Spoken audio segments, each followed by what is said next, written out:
commandé quand? Mais écoutez, vous ne suivez pas même les débats. Essayez de faire les sondages. Aujourd'hui, l'Assemblée du peuple congolais est d'accord que le président Tshisekedi puisse rester mais là, à la tête vous me poussez à parler de la République. De la marche organisée par Régiba. Mais écoutez... Il était un échec patent. Non, non. Là, quand vous dites le là, je vous demande de retirer ça, M. John.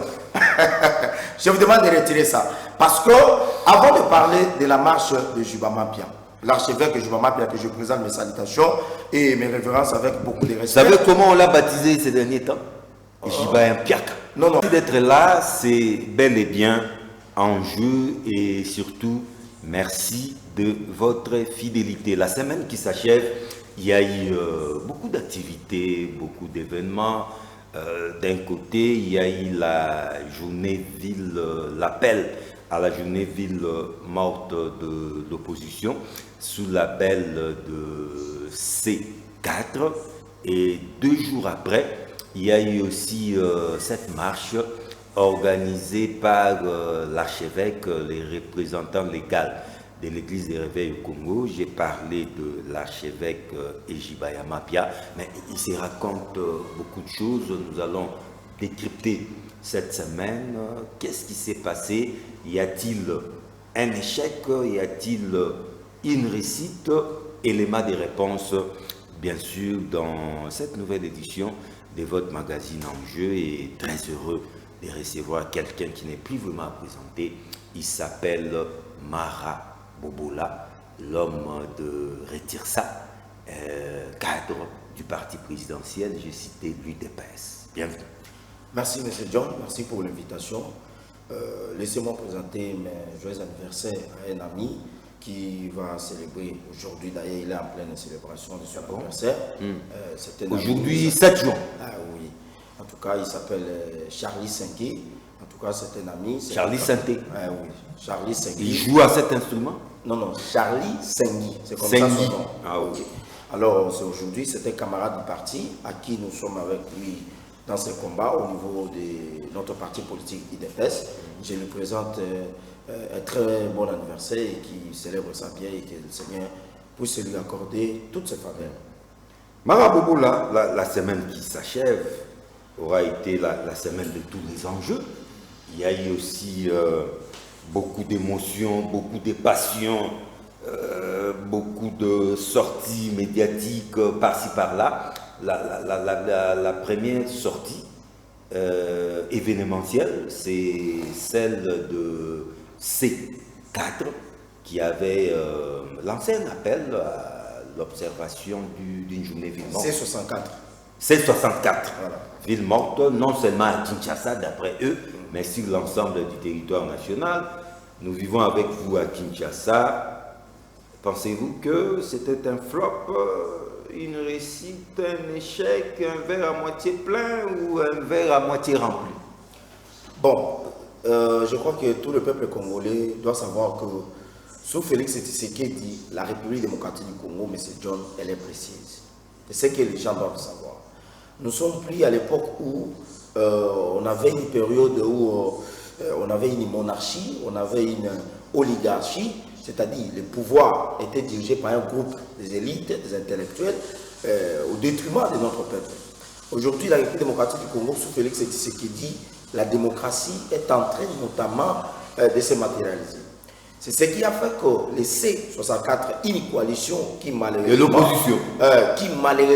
trouve quand même son soutien via notamment la politique de l'hégémonie du Rwanda, de M. Kagame, soutenu par l'ancien président de la République, Joseph Kabila. La C64, c'est un label rwandais. Mais écoutez, quand vous avez un Kabounde qui fait partie de cette coalition, nous savons tous que Kabounde serait en train de rouler pour Joseph Kabila. Kabounde a fait trop des activités, il a fait des émissions, même dans des chaînes internationales, appelant à la présence de Joseph Kabila au cas où les dialogues seraient convoqués. Mais Joseph Kabila, c'est un Congolais. Où est le problème? Excusez-moi. Ouais. Et vous avez aussi Délice Sanga, qui est un ancien rebelle, qui aujourd'hui est en train de militer pour que M. Kabila puisse également retrouver sa liberté après sa condamnation. M. Sanga l'a dit dans une chaîne ici. Il a été invité par un journaliste. Il a dit, nous avons signé des papiers avec Joseph Kabila afin de barrer la route à M. Félix Tshisekedi de ne pas changer la constitution. Je crois que ça, c'est une perte de vitesse. Si ce n'est que dans ce sens, moi je pense que l'opposition congolaise ne va pas réussir ce combat. L'opposition congolaise est en perte de vitesse parce que hier, vous avez Joseph Kabila qui a dirigé ce pays pendant 18 ans. Il a quitté les institutions, il est parti. Aujourd'hui, c'est Félix Tshisekedi qui gère la République démocratique du Congo. Qui bientôt aussi doit partir. Voilà. Ouais. Et lorsque l'opposition congolaise, dont on retrouve les gens qui militent pour la cause de Joseph Kabila, se retrouvent dans une coalition. Vous voulez qu'on dise quoi? Qu'on dise que cette coalition est financée par Ejiba Mapia ou il est financé par les peuples congolais? Non. C'est M. Kabila avec M. Kagame qui donne les dictats. Et je vous dis même qu'ils sont sous la stratégie de M. Joseph Kabila. Ils sont en intelligence avec les M23 et l'AFC. Mais à ce que je sache, Joseph Kabila et les PPRD ne font même pas partie de ces 64. De quoi vous parlez? Mais écoutez, lorsque vous avez des gens qui défendent matin, midi, soir, moi je suis M. Marabobola, je suis cadre de l'IDPS, je défends matin, midi, soir le président de la République et la République démocratique du Congo. Et lorsque je me retrouve sur un plateau de télévision en train de plaider pour la cause d'un groupe de rebelles, vous ne pensez pas que nous ne sommes pas l'intelligence avec ces groupes rebelles? Vous ne voyez pas ça? Ce qui fait notre douleur, ce qui fait notre regret, est que nous avons un groupe des opposants qui sont en train de se battre de manière démocratique, mais qui sont en intelligence avec les gens qui ont pris des armes. Essayez de voir même les groupes, notamment les pages de l'AFC, des M23, comment ils sont en train de vilipender, même les gens qui sont en train de soutenir ces projets de changement de la Constitution. C'est-à-dire les mêmes pratiques, les mêmes initiatives, notamment de l'AFC M23, ce qui s'applique sur le plan communicationnel à travers les journalistes, notamment de l'AFC M23, ce sont les mêmes pratiques que l'opposition congolaise est en train d'appliquer. Aujourd'hui, ce n'est pas quelque chose de rêve, c'est une réalité. Quand vous avez un C100 dans la C64, vous avez Kabounde dans la C64, alors que ces gens sont en train de pouvoir défendre la cause, notamment de Joseph Kabila. Non. Je vous l'ai dit. Ils défendent l'ordre constitutionnel. Mais c'est John. Il ne faut pas imaginer des choses. Mais c'est John. Vous leur faites dire des choses, non. Mais c'est John. C'est 64 pour la défense de l'ordre constitutionnel. Lorsqu'il parle de quoi vous parlez? S'il vous plaît, j'étais en train de planter les décors, de vous ramener comment comprendre que ces gens sont en train de travailler en intelligence avec M. Kabila, avec M. Lafse M23. Je vous ai parlé que M. Delis s'en est passé dans une chaîne de télévision en train de les dire, de l'assumer, qu'ils ont signé des papiers avec Kabila pour s'opposer à la vision de Tshisekedi de changer la constitution. En politique, il y a des alliances. Mais les alliances avec qui? Les alliances, on doit les faire, même avec les diables. Aujourd'hui, l'histoire de l'humanité a révélé que lorsqu'on quitte les affaires étatiques et qu'on ne respecte pas la constitution ou les droits d'une république, alors vous êtes en train de violer cette constitution.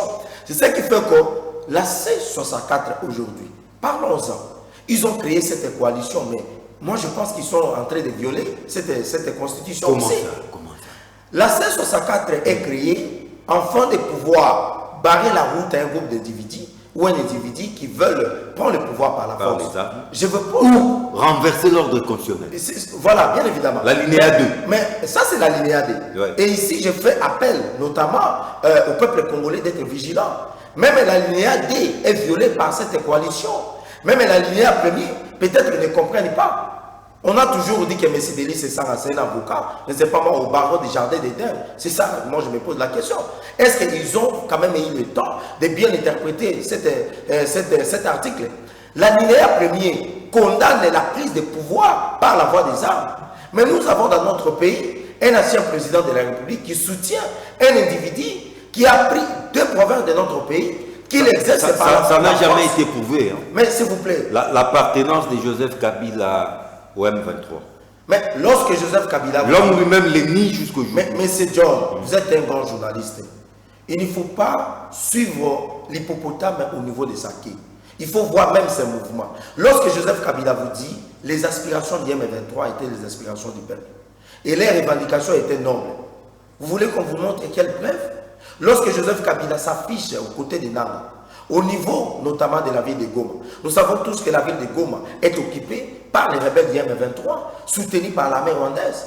Vous voulez qu'on vous montre quel... Mais Goma et Bukavu appartiennent-ils au Congo ou pas? Non, non, Goma et Bukavu sont parmi les villes qui appartiennent à la République. Mais tout Congo peut se déplacer, tout Congolais peut se déplacer au Congo. M. John, vous pouvez vous déplacer. Oui. Moi, aujourd'hui, Marabobola. C'est un droit constitutionnel. Moi, Marabobola, c'est un droit constitutionnel et celui qui est partout, sur toute l'étendue de la République du Congo. Mais moi, Marabobola, je n'ai pas cette liberté aujourd'hui d'arriver à Goma. Là, c'est vous, pas même tout le monde. le président Tshisekedi n'a pas ses droits. Même Ejima Mapia. Pourquoi? Parce que cette étendue de la République démocratique du Congo, cette contrée, est occupée par les rebelles du M23. Et donc, la C64, ils avaient cette liberté de créer les coalitions et mouvements comme soutien à notre constitution, la création des mouvements et des associations. Mais lisez l'article 64 alinéa D qui vous dit toute tentative de renversement des régimes constitutionnels, n'est-ce pas, est condamnable. Et cela constitue une infraction imprescriptible de la loi. Est-ce qu'aujourd'hui, la tentative de M. Joseph Kabila soutient M. Nanga de renverser les régimes constitutionnels? Tshisekedi n'a pas pris de pouvoir par la voie des armes. Non, mais Joseph Kabila a déjà été condamné par le régime de Kinshasa. Mais il a été condamné, mais il n'a pas été contraint de cesser de soutenir les mouvements rebelles, M. John. C'est-à-dire quoi? À quoi sert alors cette condamnation? Non, la condamnation, ce sont des actes juridiques. Et M. Joseph Kabila a été condamné par coutumance. Mais si aujourd'hui, M. Joseph Kabila continue de soutenir ces mouvements rebelles, moi je crois que c'est une aberration, c'est une honte pour nous. Lisez l'histoire de l'Afrique même aujourd'hui. Allez voir ce qui se passe au niveau du Sénégal. Vous allez apprécier la beauté de la démocratie. Allez voir ce qui se passe au niveau de la Sierra Leone. Vous allez apprécier. Bel exemple. Vous comprenez? Aujourd'hui, la République démocratique du Congo, nous avons également apprécié lorsque M. Joseph Kabila Kabange a organisé les élections en 2018. Alternance pacifique. Alternance pacifique. Mais aujourd'hui, M. Joseph Kabila... Il faut continuer. Joseph Kabila qui a fait ses 2 mandats et qui est parti. Aujourd'hui sénateur à vie, nous attendons aussi de son successeur suivre les mêmes pas, faire ses 2 mandats, partir et devenir successeur à vie, ça ne coûte rien. Son successeur fera ses mandats à la tête de la République démocratique du Congo. 2 mandats. Fera ses mandats ouais. à la tête de la République démocratique du Congo, il partira. Mais nous avons un problème. Fera ses 2 mandats. S'il vous plaît, je dis bien, ouais. Le successeur de Joseph Kabila fera ses mandats. Fera ses mandats à la tête de la République démocratique du Congo, à la tête des institutions de notre pays. Il va partir. Mais dans quel contexte? Goma et Bukavu aujourd'hui sont occupés par les rebelles. Vous voulez que M. Tshisekedi puisse organiser aujourd'hui les élections sans la ville de Goma et de Bukavu, sans les territoires de Massissi, sans les territoires de Nyaligongo? Alors, parce que vous le dites, allons-y. On ne va pas organiser les élections pour les raisons que vous évoquez, mais comment organiser les référendums dans les mêmes conditions alors que les référendums aussi c'est une élection? Nous n'avons pas de représentants de ces provinces au niveau de l'Assemblée nationale. Aujourd'hui, nous n'en avons pas. Oh, mais les référendums ne se feront pas au niveau de l'Assemblée nationale, s'il vous plaît. S'il vous plaît, c'est ça que pas d'amalgame. S'il vous plaît, oui. Au cas où on vient de voter une loi sur le référendum dans notre pays, oui. Cette loi a été votée, excusez-moi, c'est en seconde lecture au niveau de l'Assemblée nationale, ouais. Et sa seconde lecture se fera au niveau du Sénat. Mais est-ce que nous n'avons pas des représentants de provinces sous occupation des rebelles du M23? Où est-ce que vous voulez en venir? Les référendums ne se fera pas au Parlement. Les référendums, c'est un vote populaire. C'est ce que j'ai dit. Ouais. J'étais en train de commencer par les représentants des espaces sous occupation du M23. Mais où est-ce que vous voulez en venir? Ce qui voudrait dire que si aujourd'hui, nous voulons faire les référendums, c'est-à-dire le peuple congolais va aller aux urnes. Vous comprenez? Et en ce moment-là, s'il vous plaît, en ce moment-là, je crois que les lois de la République vont se prononcer et il y aura, je crois qu'il y a une disposition même de la Cour constitutionnelle qui va se prononcer au cas où nous pouvons aller aux élections sans Goma et Bukavu. C'est la Cour constitutionnelle qui va prendre des dispositions. Mais pourquoi ne pas recourir aussi à la Cour pour aller aux élections présidentielles? Mais écoutez, on ne peut pas recourir à la Cour constitutionnelle pour aller... 2 poids 2 mesures, alors que les 2 cas sont similaires, mais identiques. quand vous avez un peuple Oui. qui demande à son président de rester à la tête des institutions. Il a demandé quand? Non. Mais écoutez, vous ne suivez pas même les débats. Essayez de faire les sondages. Aujourd'hui, l'Assemblée du peuple congolais est d'accord que le président Tshisekedi puisse rester mais là, à la tête vous me poussez à parler de la République. de la marche organisée par Rijiba. Mais écoutez, il était un échec patent. Non. Là, je vous demande de retirer ça, M. John. Je vous demande de retirer ça. Parce que, avant de parler de la marche de Juba Mapia, l'archevêque Juba Mapia, que je présente mes salutations et mes révérences avec beaucoup de respect. Vous savez comment on l'a baptisé ces derniers temps? Juba Mpiaka. Non. Là, je crois que ce sont des gens qui ne maîtrisent pas les réalités de la politique. Et ce sont des labos du Rwanda avec le M23 qui sont en train de faire tout cela. Nous savons comment les G et les systèmes de G et du joueur sont en train d'être appliqués. Avant de parler de ce que Juba Mapia a organisé, je crois que la République démocratique du Congo doit aujourd'hui apprécier ce que Juba Mapia est en train de le faire. Il fait quoi aujourd'hui? Et Juba Mapia est dans la légalité de faire le travail qu'il est en train de faire. Quel travail? Pourquoi organiser une marche citoyenne de la coalition nationale? Il y a eu des confessions religieuses, M. John, qui étaient présents, notamment dans cette marche. Et Juba Mapia a dit ceci. La constitution de 2006, cette constitution a beaucoup de problèmes. M. John, aujourd'hui, on ne peut pas avoir une constitution qui nous parle d'autres problèmes, alors que les réalités sur le terrain se présentent aussi d'une autre manière. Et Juba Mapia a dit ceci. Nous devons changer cette constitution pour plusieurs raisons. La première raison, il dit ceci. Nous devons adapter cette constitution à la réalité actuelle. Je vous pose un problème. Quelle est la réalité actuelle? La réalité actuelle est que quand vous avez des postes régaliens, des responsabilités régaliennes, M. John, dont on les attribue à des Congolais qui ont des nationalités douteuses. Vous pensez que nous pouvons réussir, nous pouvons aller vers le développement? Mais où est la faute? La Constitution s'il vous plaît, pose quel problème? S'il vous plaît, la Constitution pose un problème. Lesquels? La Constitution pose le problème dans son article 10 de notre Constitution. Non, mais on n'a qu'à réviser cet article. Pas changer. S'il vous plaît. Pas changer la Constitution. Nous savons que si on révisait... Réviser la disposition qui pose problème. Si on révisait cet article, qui vont réviser cet article? Si ce n'est pas le président du Parlement. Le Parlement. Mais les gens qui sont au Parlement, mais ce sont ces gens-là qui nous posent problème. Ils ont des doubles nationalités.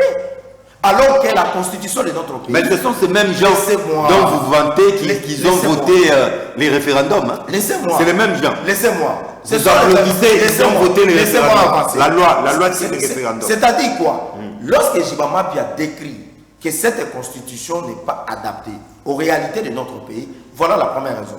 Deuxième raison, aujourd'hui nous devons renforcer notre souveraineté nationale. Nous devons renforcer notre intégrité territoriale.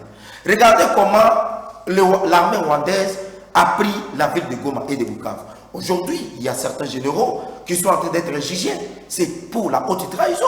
C'est comme ça que je suis en train de vous parler des postes régaliens, qu'on doit confier ça aux Congolais des pères et des mères.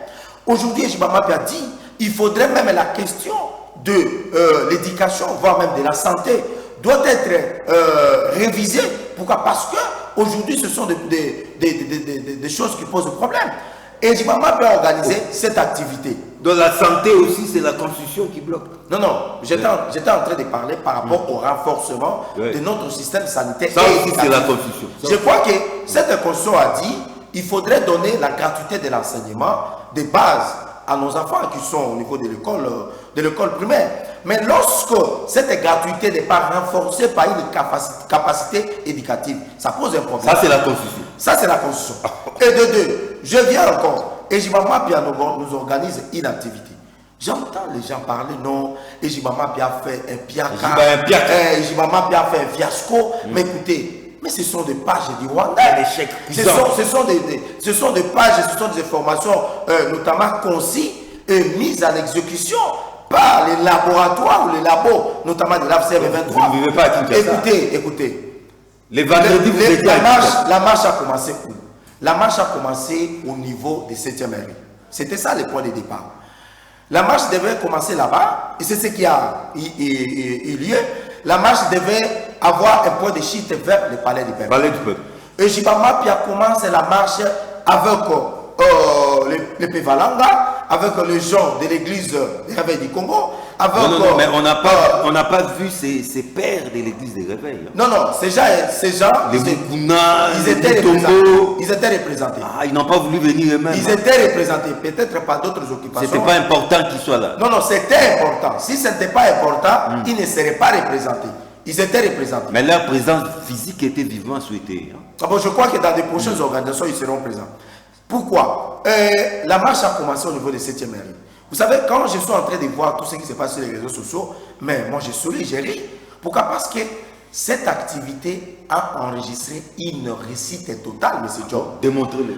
Les gens étaient venus, plus de 60 000 personnes. Plus de 60 000 personnes qui étaient à l'esplanade du palais. D'après quelle source? Mais écoutez, mais vous ne voyez même pas les images. Ah, d'après ces images-là. Vous ne voyez même pas des images. Vous estimez. Les images ont démontré. Et d'ailleurs, je vais vous révéler une chose. Le colonel qui a été utilisé afin de pouvoir délocaliser la marche, ce colonel aujourd'hui serait aux arrêts. Utilisé par qui? Non, mais ce colonel a été utilisé. On apprendrait que d'abord ce colonel c'était croyant de l'église catholique. Ce colonel il est proche de la Mouka. Ce colonel il est tout le temps avec M. Martin Fayoulou. Vous voyez même dans des manifestations. Et d'ailleurs, c'est ce que je suis en train de révéler. Vous verrez que la 1664 a une activité, je crois que le 12 au niveau de Palais du Peuple. Vous verrez ce colonel va laisser ces gens-là faire leur activité. Vous avez dit qu'on l'a arrêté. Pourquoi je suis en train de dire?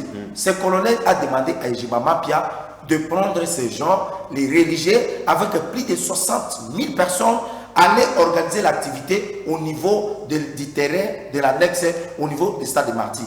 Est-ce que c'était ça le point de départ? Voyez ce qui a dérangé. Et Jibama Pia, l'archevêque, le représentant légal, avance avec les gens. Jusqu'au niveau de l'église de Soni Kafuta, il trouve une barricade.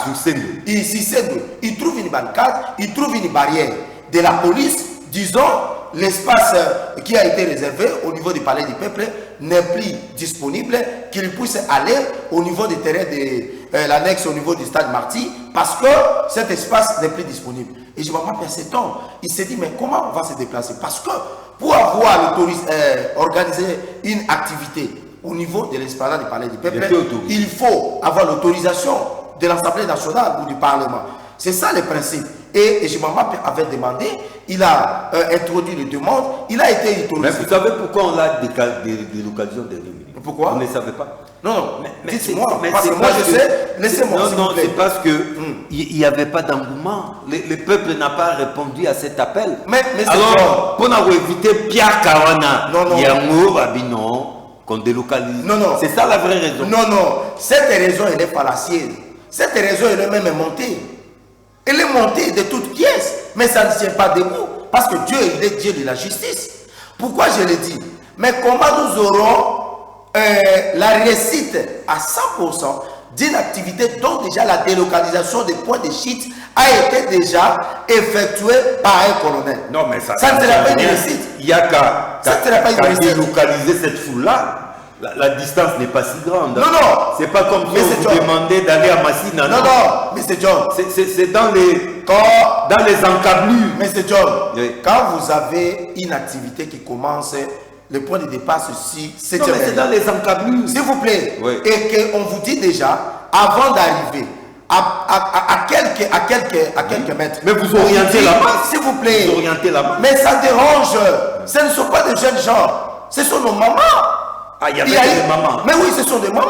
Il y a des mamans. Mais quand on dit des confessions religieuses, on voit des mamans, on voit des papas, pour la plupart. Vous allez demander à ces mamans de quitter ces lieux-là. La jeunesse n'était pas intéressée. Non, la jeunesse était intéressée. Oui. Mais la majorité était de grandes personnes.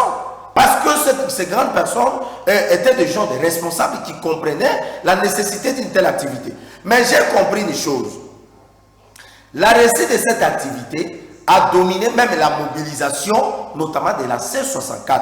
Ah bon? La coalition 64 avait échoué en mobilisant des gens le jour de leur point de presse au niveau de Boboto. Vous avez vu l'argument là-bas? Nous ne parlons pas des points de presse. Mais c'est ça. Nous parlons de la journée. C'est-à-dire quoi? Oui. Même si la C64 aujourd'hui essaie de descendre dans la rue aujourd'hui et que Ejiba appelle les gens encore de descendre dans la rue, la mobilisation de Ejiba Mapia va dépasser.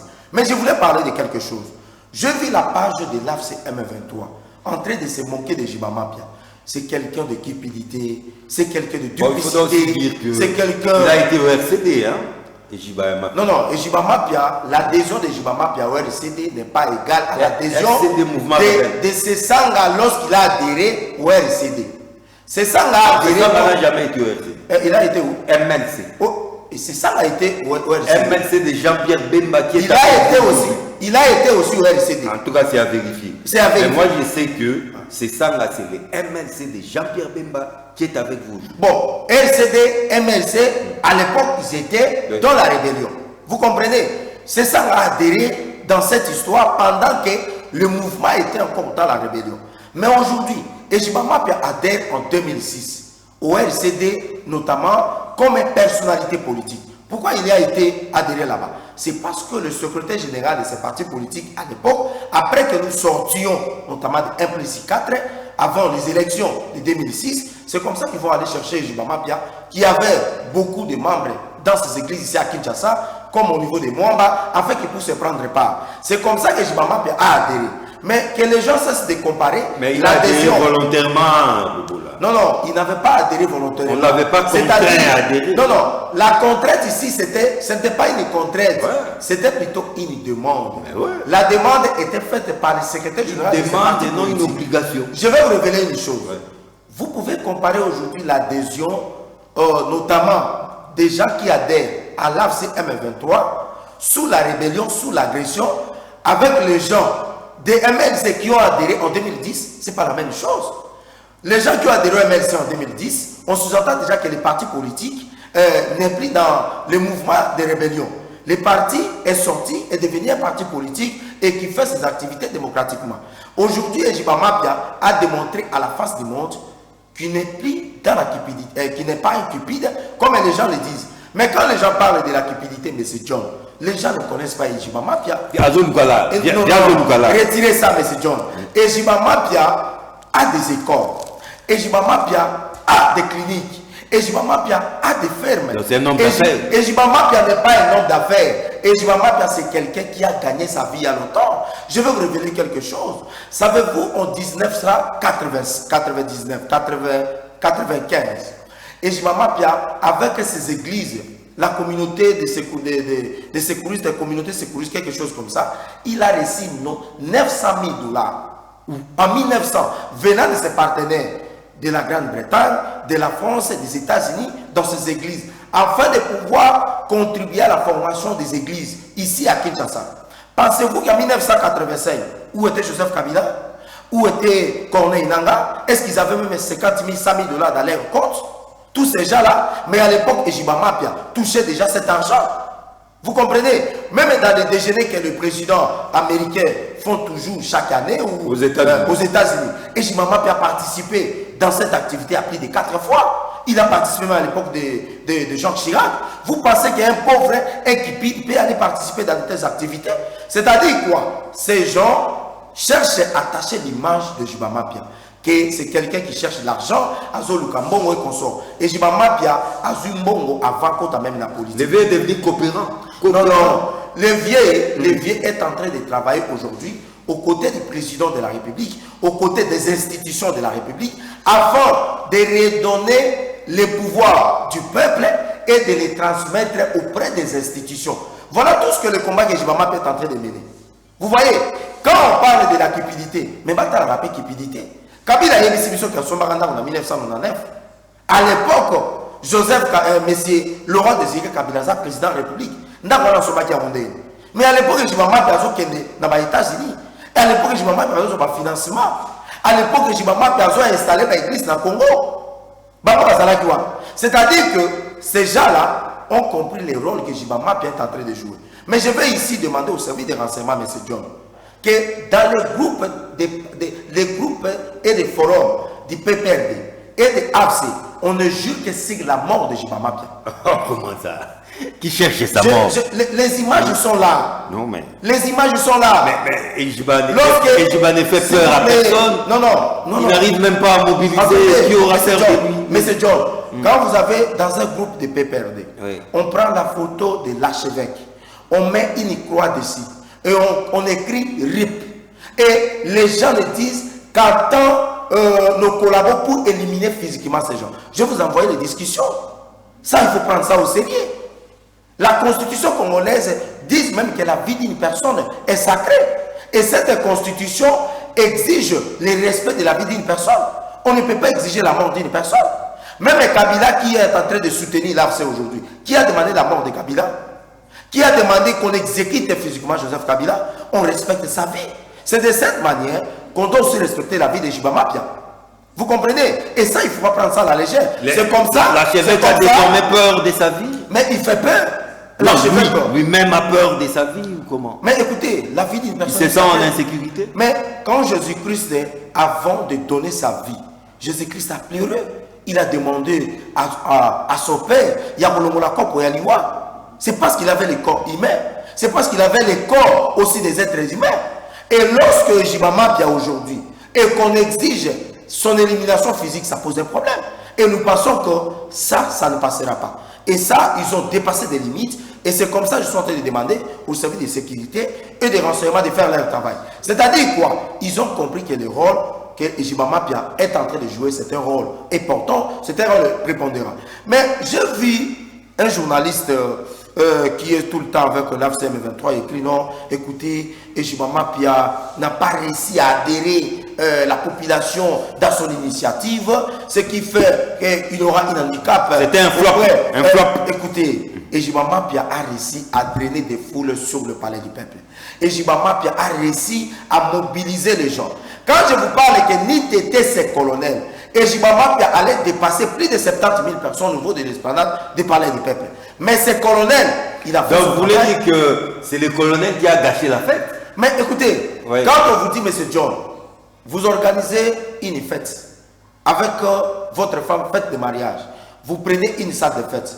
Tous les invités également ont pris les invitations. Ils savent que nous irons, par exemple, ici, Rond-Point Victoire, où la salle se retrouve. Arrivé sur la salle, on vous dit, le lieu de fête n'est plus ici. Non, mais on vous dit, c'est s'il vous plaît, là, mais c'est juste sur Rond-Point Victoire. C'est juste sur Rond-Point Victoire. Ça va. La distance n'est pas longue. Vous pouvez les relocaliser. Non, cette distance va déranger en termes organisationnels. L'archevêque a organisé cette activité. Même arrivé sur Point Sende, on les a laissés, ils ont passé. Sur Pont Gabi, ils ont été barrés. L'archevêque était dans l'obligation de parler même sans micro. Les micros que vous voyez, je ne vais pas parler.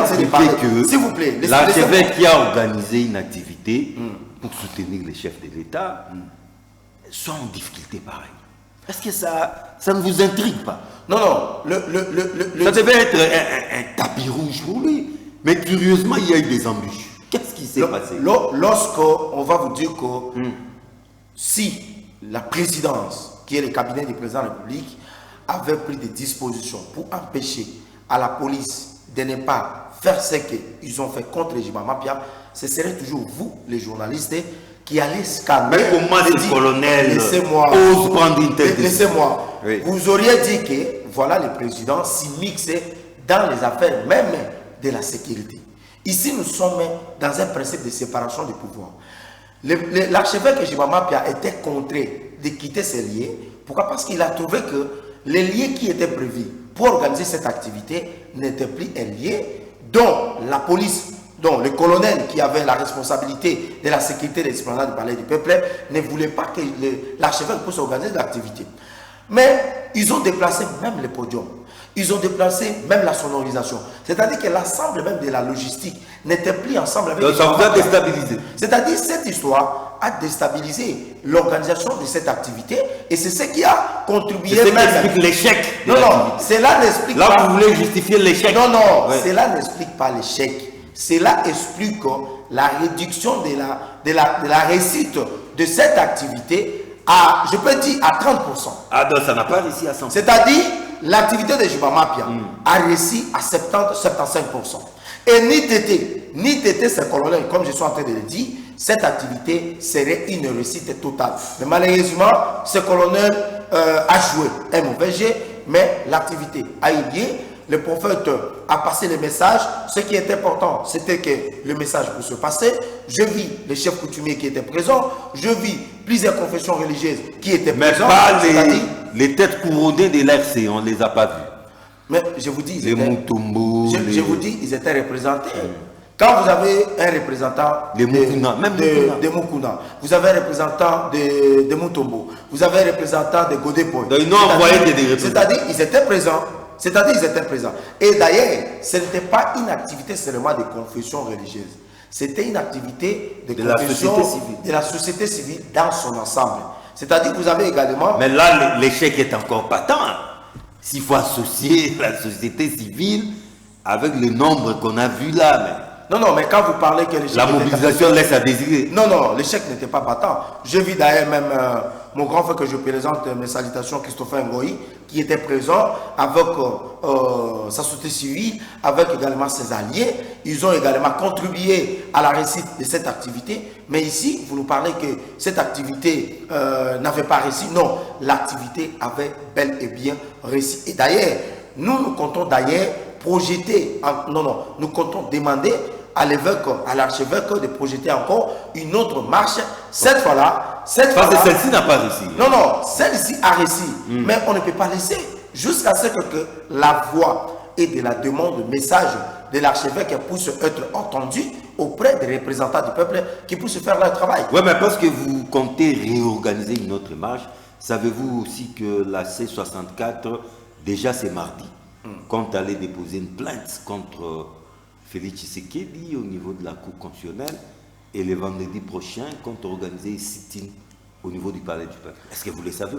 Oui, je suis au courant. Et ça vous fait peur? Je suis au courant, non, ça ne nous fait pas peur. D'ailleurs, ici, je compte, avant de parler de cette histoire, je crois qu'il y a une photo de l'archevêque Jubama Pia qui est en train de circuler sur la toile avec notre héros national et puis le père de la démocratie, Etienne Tshisekedi Wamulumba, disant que une fille membre de l'UDPS, il y a Tongo. Donc voilà un peu. Il y avait aussi Kankenza. Il y avait Kankenza et notre pasteur là. C'est-à-dire quoi? Cette photo a été prise, je crois, que vers les années 97, si je ne me trompe pas. Déjà à l'époque, il avait déjà adhéré à l'UDPS. À l'époque, non, il n'avait pas adhéré à l'UDPS. À l'époque, ils étaient partis voir les Tshisekedi, les soins de l'Imité, notre leader Maxime, que j'ai sali le combat qu'il a mené pour l'installation de l'état de droit et puis de la démocratie, comme des représentants des confessions religieuses. Le pasteur Kakeza, il était le président et Jibama, il était le vice-président. C'était dans ce cadre qu'ils étaient partis voir Etienne Tshisekedi dans le cadre des consultations. Mais voilà un peu les gens qui prennent des anciennes photos, qui remettent ça sur la toile pour dire non, voilà, et Jibama Pia était membre de l'UDPS. Est-ce qu'on peut nous montrer même une seule photo de Jibama Pia dans une réunion de l'UDPS? Est-ce qu'ils peuvent nous montrer ça? Est-ce qu'ils peuvent nous montrer une seule photo de Jibama Pia où il a porté ne serait-ce qu'un t-shirt de l'UDPS, voire même être aux côtés des drapeaux de l'UDPS? Et donc, nous avons compris que M. John et Jibama Pia pèsent. Et Jibama Pia dérange. Et Jibama Pia est en train de frapper là où même l'opposition congolaise n'arrive pas. Vous parlez de ces 64. Mais écoutez, ces gens-là, ils sont à perte de vitesse. Vous parlez de la dépôt de la plainte. Écoutez, mais ils vont déposer une plainte. Mais cette plainte serait déposée contre ceux qui ont pris les armes. Non, ils déposent contre Félix Tshisekedi. Mais parce que haute trahison. Parce que Félix Tshisekedi a fait haute trahison. Haute trahison. C'est lui qui a fait haute trahison. Félix Tshisekedi veut renverser l'ordre constitutionnel. En renversant l'ordre constitutionnel, c'est-à-dire Tshisekedi lui-même se réveille un bon matin, il appelle Jibama Pia, il appelle Moli Douaji, il appelle Godepoy, il appelle tous ces gens-là, il met en place une assemblée constituante, il dit réfléchissez, changez la constitution. C'est ça le changement de l'ordre constitutionnel où le président Tshisekedi va imposer le changement d'ordre constitutionnel. Mais lorsque le président Tshisekedi respecte les principes de notre constitution, M. John, lisez l'article 220 de notre constitution. Comparez cela à l'article 103 de la constitution sénégalaise. Comparez cela à l'article 108 de la constitution sierra-léonaise. vous allez comprendre que ce sont des dispositions intangibles. Mais au niveau de Sierra Leone, la Sierra Leone a dit on peut avoir des dispositions qui sont inaliénables, mais que ces dispositions peuvent être aussi révisées. Et la Constitution sénégalaise donne les pouvoirs aux deux tiers, notamment du Parlement, notamment de la République sierra-léonaise, de pouvoir modifier les articles intangibles. Au Sénégal, on parle également de l'article 103 sur le principe d'intangibilité. En tout cas, c'est à vérifier. Je vous donne l'information. Quand vous nous renvoyez à la Constitution sénégalaise, nous sommes des chercheurs. Malheureusement, vous ne pouvez même pas. Vous n'avez pas cette Constitution. Je suis un chercheur. Je suis un chercheur. C'est-à-dire quoi? Même dans cette Constitution, l'article 220 peuvent être verrouillés, peuvent être déverrouillés. Comment? Peuvent être déverrouillés. Comment? Parce que les constituants là, ce sont des humains. Ils peuvent encore revenir sur la table, dire que voilà, nous avons trouvé que cet article pose beaucoup de problèmes. On peut toutefois les réviser.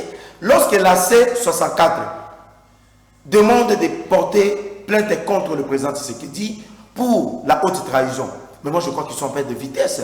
Comment on va déposer une plainte contre celui qui a encore son mandat en cours? Le président Tshisekedi a violé la Constitution. Est-ce qu'il est à la fin de son mandat? Aujourd'hui, vous avez une opposition qui est incapable d'organiser ne serait-ce qu'un point de presse, de condamner ce qui se passe à l'Est. Mais ce jour, nous avons 20 millions d'habitants qui sont tombés à cause de l'agression rwandaise. Vous avez plus de 6 millions de femmes qui sont violées, de nos mamans qui sont violées. Vous avez plus de 5 à 6 millions de déplacés de guerre. L'opposition congolaise, elle est où? Cette opposition ne peut pas marcher contre l'insécurité, le braquage ici à Kinshasa. Cette opposition ne peut pas marcher contre ce que fait M. Corneille Nangaa. Je reviens pour la conclusion, parce que malheureusement nous atterrissons. La télévision, c'est le temps. Mais je sais que vous avez beaucoup à dire. On va encore prendre notre rendez-vous pour vous permettre de vider vos sacs. Mais avant de conclure, laissez-moi d'abord dire aux téléspectateurs qu'ils ont connu un Doudou Fwamba Likunde Libotaï, le réformateur des finances publiques de la République démocratique du Congo. Mais aujourd'hui, je les présente, les Doudou Fwamba, les bâtisseurs. Parce que sachez que d'ici là, la DGDA, la Direction Générale des Douanes et Assises, aura un tout nouveau bâtiment. Pour ce faire, la première pierre a déjà été posée par l'argentier national Doudou Fwamba Likunde Libotaï, les meilleurs élèves du gouvernement Souminois 1 et 2, et pourquoi pas 3 qui arrivent. Je reviens à vous, votre conclusion. Monsieur John, merci. Je crois que le peuple congolais doit comprendre que nous avons une république à préserver. La république, elle est comme une maman qui nous a mis au monde. Tout comme la constitution ici, comme... Je parle d'abord de la république. On ne touche pas à sa maman. Et cette république a des lois fondamentales que nous devons respecter. Et on ne peut pas empêcher à un peuple de réfléchir également pour soit la révision, la refondation, notamment de cette loi. Ici, nous avons une constitution de notre pays. Cette constitution donne au président de la République les prérogatives de modifier la constitution d'après ces articles 230. Ah, de modifier, c'est-à-dire de réviser. Voilà, de réviser.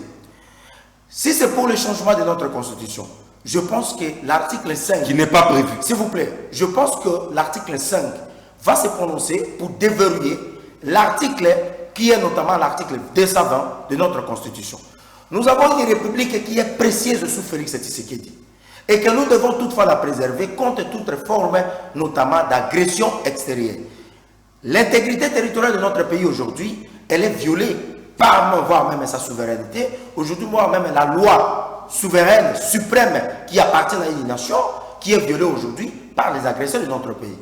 Mais c'est John, nous devons laisser une république à nos enfants, à nos progénitures. C'est-à-dire qu'il y a une république qui ne sera pas une république morcelée, une république balkanisée. Et pour éviter cela, nous devons toutefois voir celui qui a l'option de cette république, c'est-à-dire le président de la République, à travers le respect de nos textes. Et je m'en bien aujourd'hui qui sont en train de vilipender, c'est parce qu'ils ne savent pas le rôle que cet homme de Dieu est en train de faire. Vous savez que nous avons une constitution de 2006 qui était l'émanation d'un parlement de transition, des gens qui étaient nommés, avec voire même des Rwandais, des Ougandais, des Burundais, qui étaient au niveau de l'Assemblée nationale. Mais aujourd'hui, Ejiba Mapia est en train de se battre afin que nous puissions avoir une constitution réellement de peuple congolais. Raison pour laquelle il ne semble pas avoir l'adhésion populaire. Raison pour laquelle cette adhésion a eu lieu les 5 derniers au niveau de l'esplanade du palais du peuple, où Ejiba Mapia a été notamment applaudi, il a été soutenu, accompagné voire même par les confessions religieuses, par le représentant de notre loi coutumière, mais aussi voire même de certains représentants de la société civile, que je suis en train de saluer ici la présence de Christopher Ngoï, qui était présent.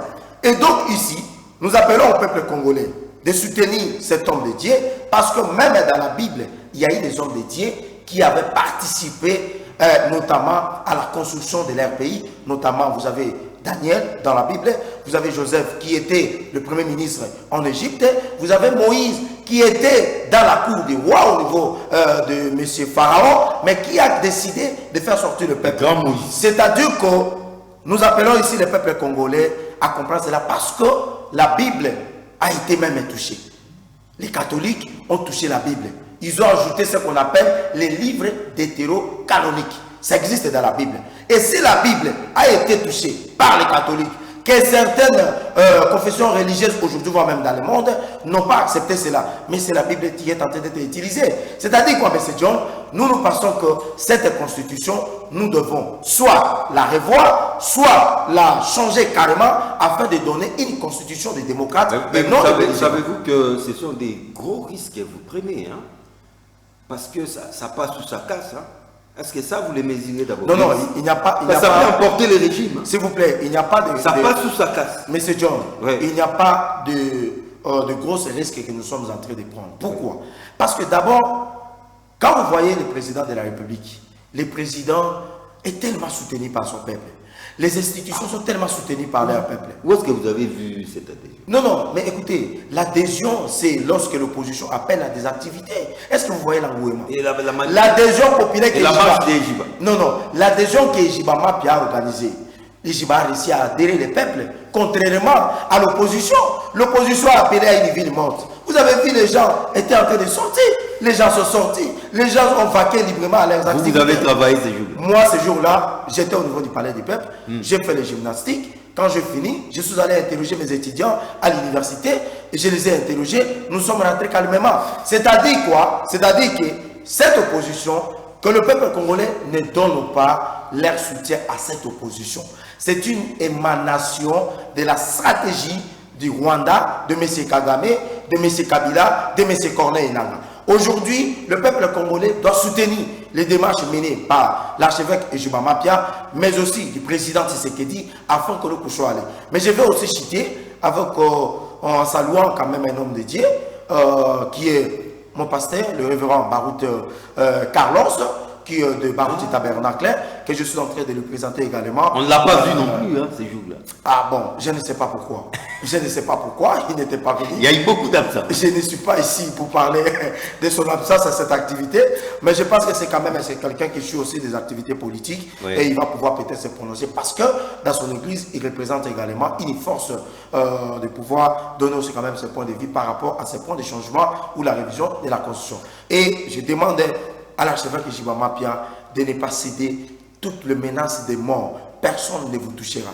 Parce que vous avez la mission de David de faire tomber les Goliaths. Et les Goliaths, c'est cette constitution. Les Goliaths, ce sont ces Rwandais qui sont sur notre sol. Et ce Goliath va tomber. C'était Mara Bouboula, cadre de l'UDPS, Tshisekedi. Et aujourd'hui, il était presque dans la peau du porte-parole de l'archevêque Ejiba Mapia.